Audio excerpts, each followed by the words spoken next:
কংগ্ৰেছৰ ষ্টেণ্ড কি? প্ৰথম কথা হৈছে আমাৰ ৰাষ্ট্ৰীয়ভাৱে আমাৰ সভাপতি মাল্লিকাৰ্জুন খাৰ্গে ডাঙৰীয়াই ইতিমধ্যে সদনতো বক্তব্য ৰাখিছে আৰু কংগ্ৰেছ দলৰ যিটো ৰাষ্ট্ৰীয় প্ৰেক্ষাপটত স্থিতি হ'ব সেইটো আমাৰ স্থিতি।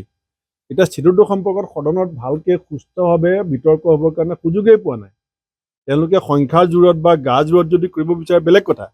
মই ভাবোঁ যে আমাৰ বিৰোধী ঐক্য যেনেকৈ ইণ্ডিয়া এলায়েন্স আৰু আমাৰ ৰাষ্ট্ৰীয় সভাপতি মাল্লিকাৰ্জুন খাৰ্গে ডাঙৰীয়া, এতিয়া কনষ্টিটিউশ্যনেল ডিবেটটোৱে শেষ হোৱা নাই। উপৰাষ্ট্ৰপতিৰ ওপৰত অনাস্থা আহিছে। উপৰাষ্ট্ৰপতিজনে ৰাজ্যসভাৰ তেওঁ সভাপতি।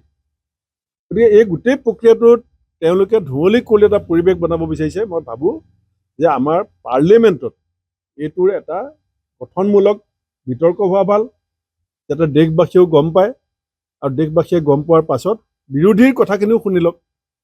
যুক্তি তৰ্ক হোৱাত বাধা দিলে কেনেকৈ হ'ব?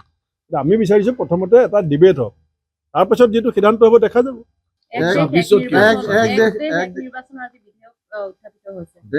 কংগ্ৰেছৰ ষ্টেণ্ড কি? প্ৰথম কথা হৈছে আমাৰ ৰাষ্ট্ৰীয়ভাৱে আমাৰ সভাপতি মাল্লিকাৰ্জুন খাৰ্গে ডাঙৰীয়াই ইতিমধ্যে সদনতো বক্তব্য ৰাখিছে আৰু কংগ্ৰেছ দলৰ যিটো ৰাষ্ট্ৰীয় প্ৰেক্ষাপটত স্থিতি হ'ব সেইটো আমাৰ স্থিতি। এতিয়া স্থিতিটো সম্পৰ্কত সদনত ভালকৈ সুস্থভাৱে বিতৰ্ক হ'বৰ কাৰণে সুযোগেই পোৱা নাই। তেওঁলোকে সংখ্যাৰ জোৰত বা গা জোৰত যদি কৰিব বিচাৰে বেলেগ কথা।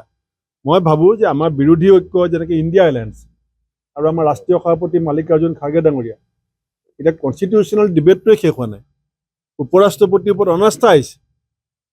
উপৰাষ্ট্ৰপতিজনে ৰাজ্যসভাৰ তেওঁ সভাপতি।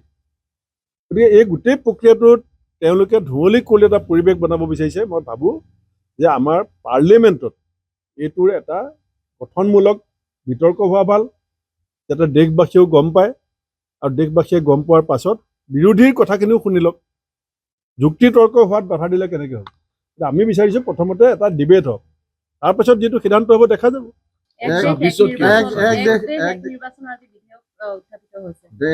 কংগ্ৰেছৰ ষ্টেণ্ড কি? প্ৰথম কথা হৈছে আমাৰ ৰাষ্ট্ৰীয়ভাৱে আমাৰ সভাপতি মাল্লিকাৰ্জুন খাৰ্গে ডাঙৰীয়াই ইতিমধ্যে সদনতো বক্তব্য ৰাখিছে আৰু কংগ্ৰেছ দলৰ যিটো ৰাষ্ট্ৰীয় প্ৰেক্ষাপটত স্থিতি হ'ব সেইটো আমাৰ স্থিতি। এতিয়া স্থিতিটো সম্পৰ্কত সদনত ভালকৈ সুস্থভাৱে বিতৰ্ক হ'বৰ কাৰণে সুযোগেই পোৱা নাই। তেওঁলোকে সংখ্যাৰ জোৰত বা গা জোৰত যদি কৰিব বিচাৰে বেলেগ কথা। মই ভাবোঁ যে আমাৰ বিৰোধী ঐক্য যেনেকৈ ইণ্ডিয়া এলায়েন্স আৰু আমাৰ ৰাষ্ট্ৰীয় সভাপতি মাল্লিকাৰ্জুন খাৰ্গে ডাঙৰীয়া, এতিয়া কনষ্টিটিউশ্যনেল ডিবেটটোৱে শেষ হোৱা নাই। উপৰাষ্ট্ৰপতিৰ ওপৰত অনাস্থা আহিছে। উপৰাষ্ট্ৰপতিজনে ৰাজ্যসভাৰ তেওঁ সভাপতি। গতিকে এই গোটেই প্ৰক্ৰিয়াটোত তেওঁলোকে ধুঁৱলি কুঁৱলী এটা পৰিৱেশ বনাব বিচাৰিছে। মই ভাবোঁ যে আমাৰ পাৰ্লিয়ামেণ্টত এইটোৰ এটা গঠনমূলক বিতৰ্ক হোৱা ভাল, যাতে দেশবাসীয়েও গম পায় আৰু দেশবাসীয়ে গম পোৱাৰ পাছত বিৰোধীৰ কথাখিনিও শুনি লওক। যুক্তি তৰ্ক হোৱাত বাধা দিলে কেনেকৈ হ'ব? আমি বিচাৰিছোঁ প্ৰথমতে এটা ডিবেট হওক, তাৰপাছত যিটো সিদ্ধান্ত হ'ব দেখা যাব।